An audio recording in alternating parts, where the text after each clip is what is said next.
Olá, vamos a mais uma aula de dúvida aqui no canal e vamos hoje praticar mais um pouquinho de programação em Portugal, respondendo a duas dúvidas que foram deixadas aqui no canal, duas dúvidas muito semelhantes. A primeira dúvida aqui do Adriel, ele coloca duas perguntas. A primeira ele pergunta se tem como pedir para o usuário digitar a quantidade de elementos de um vetor, ou seja, qual o tamanho de um vetor. Normalmente quando a gente cria um vetor, a gente diz aqui o tipo inteiro, VET, a gente precisa especificar aqui um tamanho, por exemplo, 50, sem o ponto e vírgula. Pronto. Neste caso, o que acontece, Adriel? Na maioria das linguagens profissionais, das linguagens realmente utilizadas no mercado, você tem pelo menos uma forma de fazer isso. A linguagem te fornece pelo menos uma maneira de fazer isso. Você pede para o usuário o tamanho e aí depois então você cria o vetor com esse determinado tamanho. Portugal tem essa limitação, ele não te permite fazer isso. Então, toda vez que você cria um vetor, você já precisa especificar o tamanho desse vetor, ok? E aí, se você não sabe muito bem o tamanho, quantos elementos o usuário vai digitar, o recomendado é que você crie aí um vetor um pouco maior para suportar essa quantidade de elementos, ok? Então essa foi a primeira dúvida. Não é possível fazer isso em Portugal. Em linguagens profissionais, C, C++, Python, Java, tantas outras que tem por aí, você consegue fazer isso. Você só precisa verificar no manual lá a sintaxe, como que você escreve isso, ok? Na sequência, a segunda dúvida do Adriel é como preencher um vetor com valores lidos do teclado de tal forma que essa leitura vai ser realizada até que o usuário digite um número negativo. Então perceba, o nosso ponto de parada não é mais o tamanho do vetor, mas o valor que foi digitado. E enquanto não for um número negativo, a gente continua lendo e preenchendo o vetor. A partir do momento que for digitado um número negativo, a gente então finaliza a leitura e apresenta a média desses valores. Essa dúvida é muito semelhante com a dúvida do Eduardo Andrade. O Eduardo disse o seguinte: como elaborar um algoritmo usando faça enquanto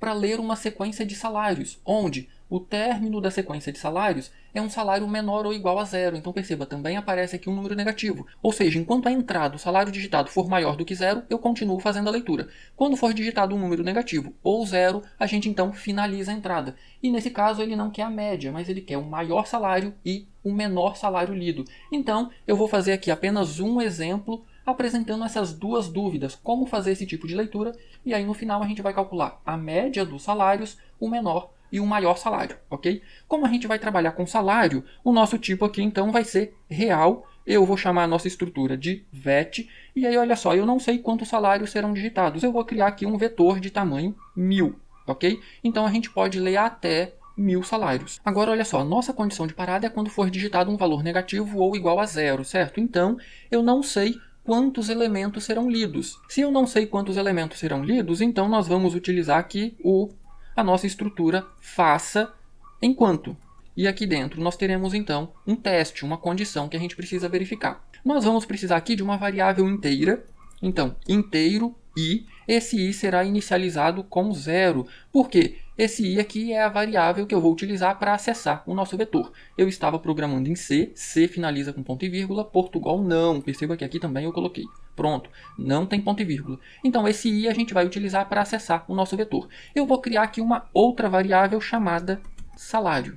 Pronto, agora aqui dentro, olha o que eu vou fazer. Eu vou utilizar aqui a nossa função escreva para imprimir uma mensagem na tela para o usuário, digite um salário, pronto. Na sequência o usuário vai digitar um salário, eu preciso ler essa informação. Então, leia, onde que eu vou salvar essa informação? Na nossa variável salário.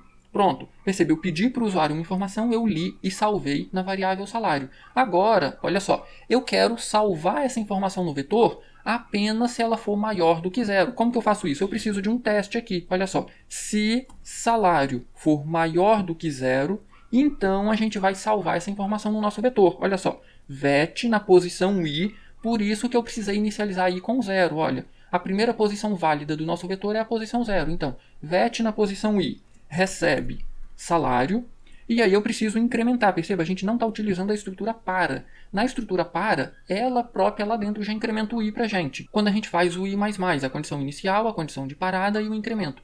Nesse caso aqui, a gente precisa incrementar o nosso i. Esse i, ele tem duas funções aqui para a gente. Ele diz ao mesmo tempo quantos elementos eu tenho no vetor e qual é o próximo índice que eu vou acessar. Por exemplo, a primeira vez, o i vale 0. Quantos elementos eu tenho no vetor? 0. Qual a próxima posição a salvar um elemento? Posição 0. Salvei um elemento na posição 0, o i foi incrementado, o i vale 1. Quantos elementos eu tenho no vetor? 1. qual a próxima posição que eu vou acessar do vetor? A posição 1. Então perceba, o i ele tem ao mesmo tempo dois significados aqui para a gente. Agora, olha só, eu preciso colocar aqui uma condição. Faça isso aqui enquanto, novamente, eu vou testar aqui salário, olha. Enquanto salário for maior do que zero. Ou seja, enquanto o salário for maior do que zero, a gente vai ficar dentro desse loop, dentro dessa repetição aqui. Quando for digitado um salário negativo ou igual a zero, a gente então vai finalizar. Essa repetição aqui ela vai finalizar. E aí, olha só, a nossa variável i é exatamente a quantidade de elementos que nós temos no vetor. Agora, assim que finalizar essa repetição, a gente pode então calcular o que a gente quer calcular. Nesse caso, a média dos salários, o maior salário e o menor salário. Para isso, a gente vai precisar aqui de novas variáveis. Olha só, eu vou criar aqui uma variável chamada média, uma chamada maior e outra chamada menor. A variável i armazena quantos elementos a gente tem no vetor, então eu não posso utilizar, eu não posso alterar o valor dela aqui abaixo agora. Se eu fizer isso, eu perco quantos elementos eu tenho no vetor, eu não sei mais quantos elementos eu tenho no vetor. E como o meu vetor tem 1000 posições, os espaços não preenchidos eu não sei o que tem lá, a gente pode ter lixo de memória. Então eu vou criar aqui uma outra variável chamada j, e aqui agora eu vou colocar um para, e aí nós vamos utilizar então o j começando em 0, j vai até menor do que i, com um incremento de 1 em 1. Então perceba, é por isso que a gente precisa manter o valor do i. Se eu digitei apenas um salário, o meu i vale 1. Então a gente tem elemento apenas na posição 0. 0 é menor do que 1, a gente vai fazer algo aqui dentro, e quando j for para 1, a gente vai finalizar essa repetição. Aqui dentro agora eu vou fazer o somatório, perceba, a gente vai precisar de outra variável aqui, o somatório. E como eu quero acumular nessa variável o somatório, o total de salários, eu preciso inicializar ela com 0. Se eu fizer apenas isso, perceba que ele fica com sublinhado amarelo. Por quê? Somatório é do tipo real, 0 é do tipo inteiro, então vamos colocar aqui um 0.0. Agora aqui dentro, olha só, nós queremos calcular o somatório desses salários, descobrir o maior e descobrir o menor. Aí, o maior e o menor, qual o valor dessas variáveis? Bom, a gente pode colocar aqui o primeiro, concorda? Então vamos fazer isso aqui, olha só. Aqui dentro eu vou dizer que maior vai receber o primeiro salário, VET, na posição 0. Assim como o menor também vai receber o primeiro salário. Ah, poderia ser diferente? Poderia. O maior não tem ponto e vírgula, que coisa. Poderia ser diferente? Poderia, a gente inclusive pode fazer diferente. O maior começa com 0. Provavelmente eu vou ter um valor maior do que 0. O menor, aí a gente pode colocar aqui um valor bem grande, por exemplo, 9.999,99. Com certeza a gente vai ter um salário menor do que esse. Agora que eu inicializei essa variável com esses valores, perceba por que eu preciso inicializar essa variável com algum valor. Aqui dentro, eu vou pegar o elemento do meu VET na posição j e vou comparar com maior e menor. Então, qual o valor inicial dessas variáveis? Se a gente não fizer isso aqui, pode ser lixo de memória, concorda? E aí a gente vai ter problema. Agora, olha só, vamos começar aqui o nosso processamento. A nossa variável somatório vai receber o que ela já possui, igual, o que ela já possui, mais VET na posição j. Então, olha só, ela foi inicializada com 0, então a primeira vez vai ser 0 mais o elemento da posição 0. Depois, ela já tem aqui o salário da posição 0. Eu vou somar o que ela já possui mais o salário da posição 1. E assim sucessivamente. Nós também queremos verificar o maior e o menor. Então, olha só, não é if, se, vamos colocar aqui outra linha, se maior for menor do que VET na posição j, então a gente quer trocar. Significa que nós encontramos um elemento maior, um salário maior, concorda? Então, maior vai receber VET na posição j. Contudo, nós também temos que verificar para o menor. Então, se menor, só que aqui o sinal é invertido, né? Se menor for maior do que VET na posição j, significa que nós encontramos um salário menor. Então, a variável menor vai receber VET na posição j. Pronto, terminamos aqui as verificações que a gente precisava fazer. O que está faltando agora? Está faltando calcular a média, concorda? O que nós temos aqui é o somatório dos salários. Como que a gente calcula a média? Olha só, a variável média recebe somatório dividido por quanto? Dividido por i, que é a quantidade de salários que foram digitados. Agora, então, a gente já pode imprimir todas essas informações na tela. Olha só, escreva, e aí eu vou colocar aqui, aspa dupla, média, 2 pontos, R cifrão, e agora eu quero que apareça aqui, então, o valor da nossa variável média. Na sequência, eu quero saltar uma linha, então, aspa duplas, e vou colocar aqui uma quebra de linha. Vou colocar aqui, outro escreva, agora eu quero colocar aqui o maior elemento. Então, maior salário R cifrão novamente, vírgula, vou colocar aqui o valor da variável maior e novamente vou colocar aqui uma quebra de linha. Agora, como a outra linha é muito semelhante, eu vou copiar essa linha aqui, Ctrl C, Ctrl V, aqui vai ser o menor, então eu vou alterar para menor e também vou alterar aqui a nossa variável menor. Pronto. Perceba, um detalhe extremamente importante aqui, olha só. Aqui eu dividi o problema em partes, olha só.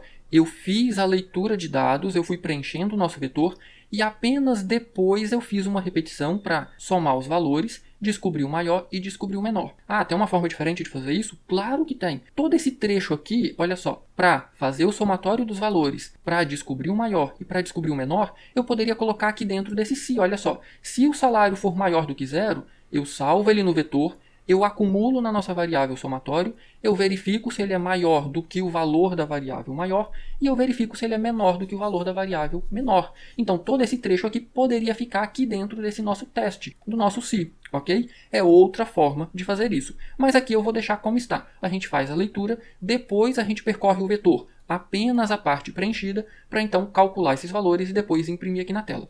Vamos ver se tudo está funcionando certinho? Eu vou aqui executar o meu programa, digite um salário, vou digitar aqui um salário mínimo, R$ 1.100, vou pressionar Enter, perceba, R$ 1.100, ele é maior do que zero? Sim, então ele vai repetir esse trecho aqui, que é a leitura de dados. Eu vou digitar agora exatamente zero, vou pressionar Enter, olha só, a nossa média, eu só tenho um salário, é R$ 1.100, o maior é R$ 1.100 e o menor também. Agora, vamos ver se esses cálculos estão funcionando certinho? Eu vou rodar aqui o programa novamente. Eu vou digitar aqui agora R$ 1.000 é um salário.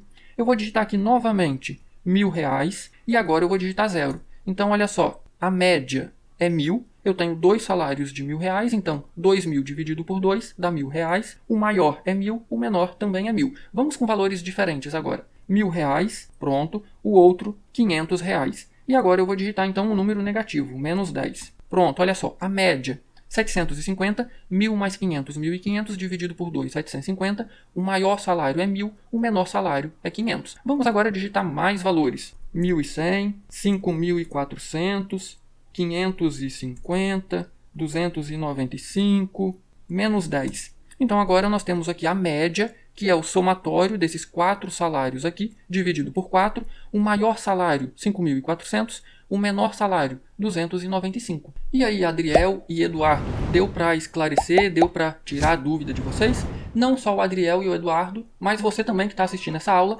qualquer dúvida que porventura tenha ficado, posta nos comentários que eu terei o maior prazer em ajudar. Deixa seu like nessa aula, se inscreva no canal, vai. Essa é a melhor forma que você tem de retribuir todo esse conteúdo gratuito postado aqui no canal. No mais, um grande abraço, bons estudos e até a nossa próxima aula.